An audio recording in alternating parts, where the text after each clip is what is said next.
dance for joy or lust or anger. So welcome to this final episode for this series of Shambolic SMMT reviews. I'm here at the SMMT South test day at Oakley Hall, which is near Basingstoke in Hampshire, and this is the 2022 Kia Sportage 1.6 Hybrid GT-Line S two-wheel drive, which is an absolute mouthful, but nevertheless it seems pretty nice.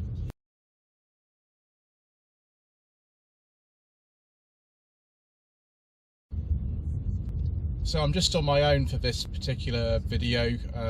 Mr. Bill and Lady Corbell Holmes from the Fuel Power channel are just finishing off in another car. We're going towards the end of the day and there's just not enough time to do everything in the way we want, so it's either I do this on my own and we don't have the video, so yeah, that's the sort of choice that we have. So this car costs in the region of £38,000. The four-wheel drive version of this car is about £40,000, and so far it seems to be handling these speed bumps really well. It's a very kind of soft and compliant ride. It's very, very, very easy to drive. In fact, it's sort of too easy really. There's so many safety systems and automatic things in here that it kind of feels sort of in a way that, you know, the car's just driving itself, which I'm sure it's probably capable of, but don't quote me on that.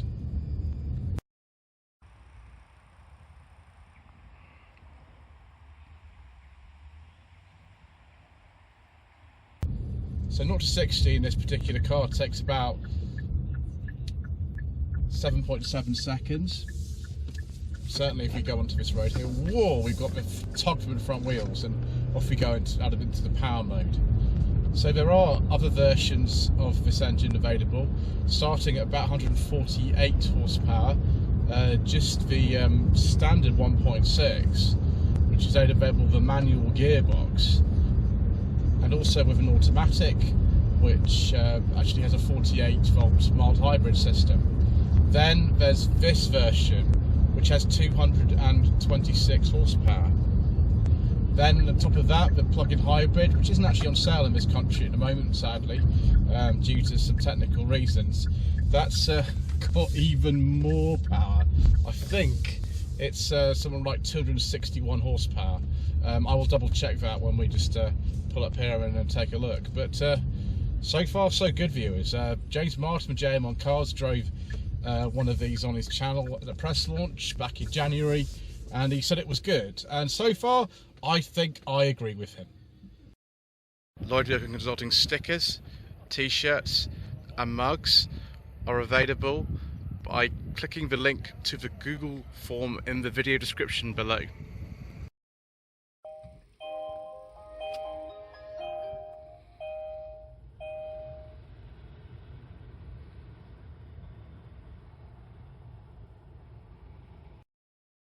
Thing about these modern SUVs like the Sportage, which incidentally is actually one of the best-selling cars in this country at the moment, I think it topped the sales charts earlier this year for 1 month, is that they can have very different looks from what we're used to, principally because they have completely LED headlamps, and this just doesn't have the sort of front end in the normal sense as I would sort of find it, with two kind of round or square headlamps and you know, a grille that just is in the middle. This grille seems to be sort of virtually the whole front of the car. I don't know how I feel about it really. It's not something that I immediately warmed to when I first saw these cars tested at the end of last year, but as the car gets more common on the road, I'm sure that it will just become a common sight and it will just, you know, sort of blend a bit more into the background. But it is quite striking, that front end. So we've got two-tone paint on this GT-Line S model, which is the top of the range car currently available for sale in this country. Huge, massive kind of low lip on this. This is probably electric boot, isn't it, I imagine? Oh, yeah, it definitely is. We'll stand back there. Look at that, look at the shape of that boot. Really, really practical. Just short of 500 litres of space, which is a little bit less than the Hyundai Tucson, which shares this platform. But nevertheless, it's a very, very big boot area. If you lift that up, you actually get even more stuff in there. Personally, I'd swap this out and see if there was, I don't know, perhaps a spare wheel available for this. I don't know if you can get one, but certainly that would be something I'd be looking for if I was buying a car like this.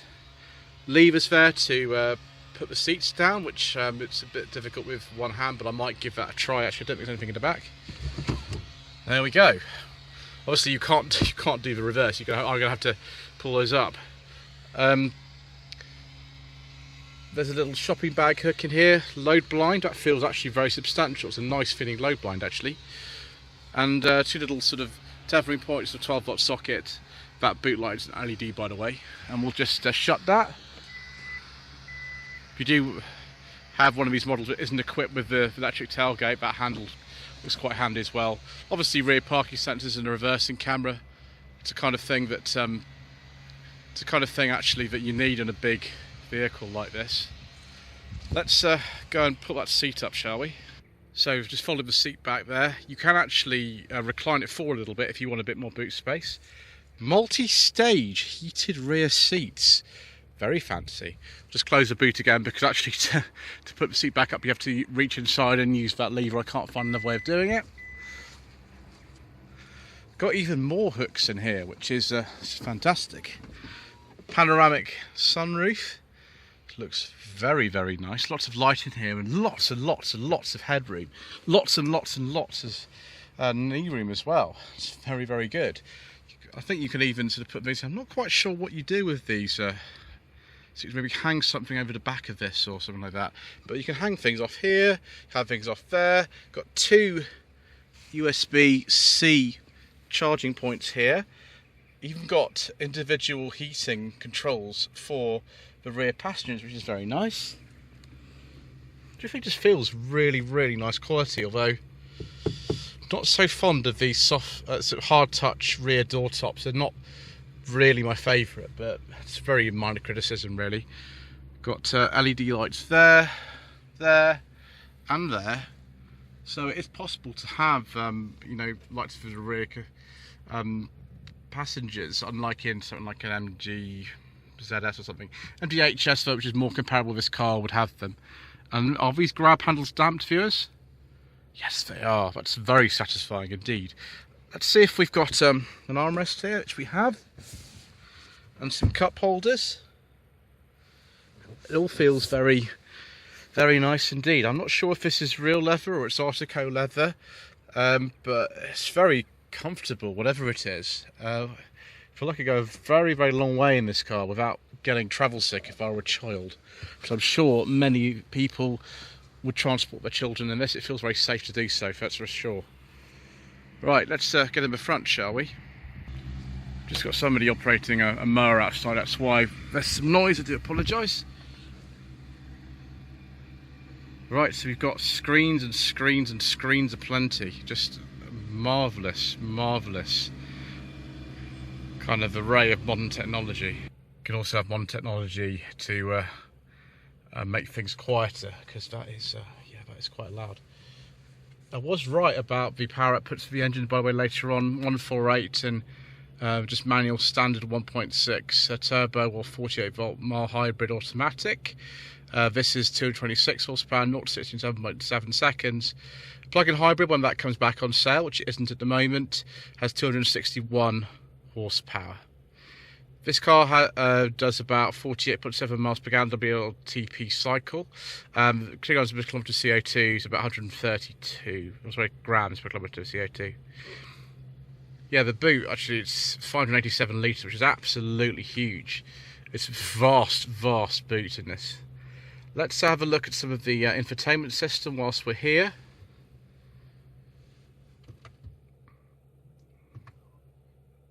Hopefully we can operate this. We just hold on a second whilst I discover how to turn this on properly. Okay, that's better, viewers. Right, let's go to the home page. Look at all this stuff we've got. Got valet mode, and there's the hybrid settings, average economy, electric motor use, energy flow.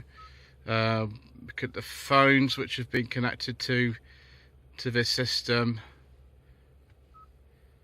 The navigation system on here. I mean, so many different things. Phone projection.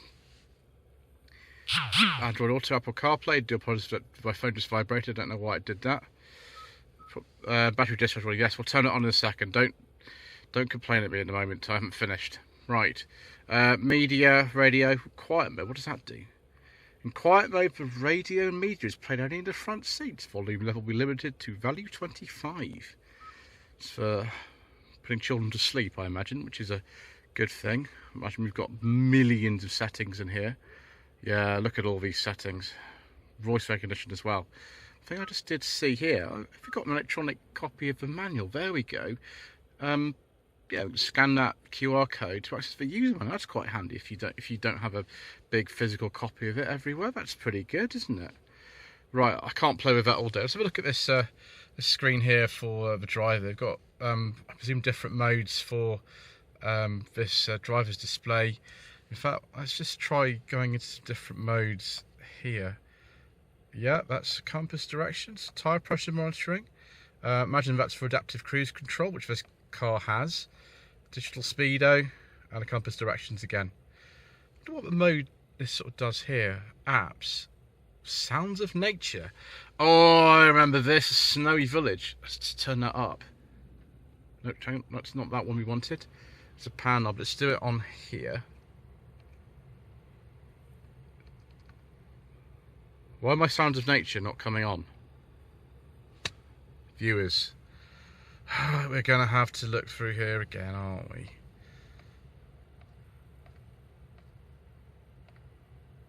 Where's my sounds of nature gone? I don't know why I'm complaining.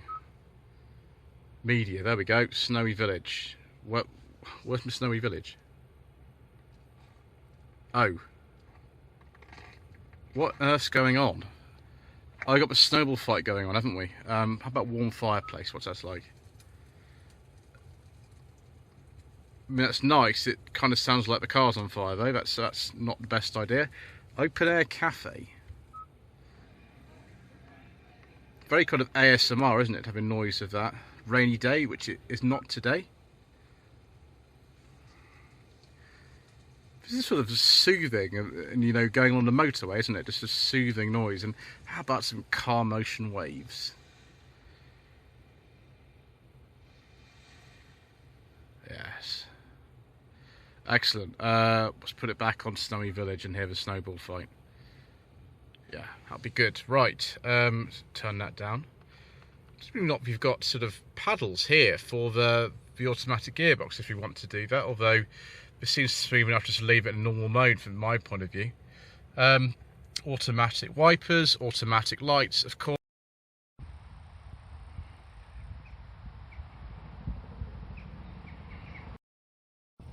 Okay viewers, so my primary camera just ran out of battery there, but I got my secondary one, so that's okay. Yeah, still got Snowy Village going on. Power meters there, looks like it's got the half charge in the hybrid battery, and around half full of fuel as well, which is good. So we got the buttons here for opening the blind, close that blind, and we can actually open the sunroof as well, although I'm going to have to almost immediately close that because I've got that ooh, no, I don't want that to close all the way because I don't stop. No, can we just, that's it, that's all I wanted. Goodness me, viewers, that was annoying. Right, so we'll continue. Got this material on the dash. It feels very luxurious in here. So if we just drop this into here, look at that, viewers. The ideal car for spy work. My secret mission documents fit exactly. Brilliant. So we've got these swivel things here for the cup holders. That's very fancy, isn't it? The swivel things for the cup holders there. Just leave them like that, I think. It's predictable to do that with one hand. Massive sort of bin for storage there, which is very good. Oh, my snowy village is still going. That's why it's making sort of funny noises in the background. Dual zone climate control. You can kind of move around what you sort of want for different things on here. I've just set it for that, but you can have shortcut buttons for the radio. You can have sort of map here and things like that. Whatever you want. I would personally just leave it on here because I like separate controls for the heating and ventilation in the car. So like an MG doesn't have that. It's a lot more annoying than this. Obviously you can customize this to how you want, which is better. And you can have an automatic and do what you want. Fantastic. We've got some more controls here. The parking brake's actually there, although you don't need to worry about that too much in this car. GT-Line little badge there versus the GT-Line S, so you know, I don't know. But we've got a different driving modes here. I'll probably be driving in the most economical mode, which is the sort of person I am. And you can turn the parking camera on and off there, have auto hold there, and hill descent control. Fantastic. Well, let's leave the snowy village now and take a look at the engine. So here is the SmartStream G engine, a 1.6 litre turbo gasoline direct injection engine, developing in this case 226 horsepower with this hybrid system. As you can see, a lot of the underbonnet space is dedicated to the hybrid system. It'd be even more if it was a plug-in hybrid, of course. That's why we've got two coolant reservoirs here. One's for that hybrid system, one's for the normal engine. Of course, on a Kia you get a 7-year, 100,000 mile warranty. When I source cars for people, which is actually what I do, rather than just making silly YouTube videos, Kia are one of the brands I prefer, simply because they tend to be very reliable cars and they come with an excellent warranty package. And that's just not me saying that, that's true. Right, I think it's time to go for another drive and take this car back to the lovely people at Kia UK.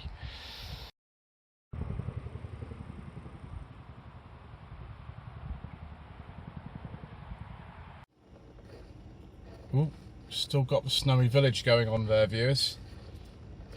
Drive mode, Eco and Sport. Sport gives you a rev counter, Eco just gives you like a normal display for a hybrid. So we'll keep that little ambient noises going on there, viewers.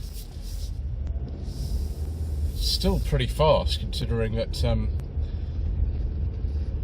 you have this extra sport mode that makes it go even faster. Trim levels available in this car are 2, GT-Line, GT3, 4, and then GT-Line S. It's a little bit of a confusing range structure. I also must inform you that there are also some diesels available, but as usual, due to controversial government legislation and all kinds of other reasons, we don't talk about diesels on this channel. What we do talk about is just the general ease of driving this car, which is just remarkably effortless. I mean, there's a little bit of noise from this petrol engine at times, but overall it just kind of gathers up speed really quickly, as a lot of these hybrids do, particularly ones that are as powerful as this. And it just sort of even pins you back into the seat at sort of modest acceleration. We've even got this sort of lane change camera here, which I've heard about on Kias, but I've never actually sort of experienced, apart from I think driving the Kia Stinger had that we had on the channel last year about this time, and it's very good. I can't show you that because I've not got a GoPro mounted to the steering wheel or a second person with me to be able to film that, but I can assure you that's one of the most useful things I've actually seen.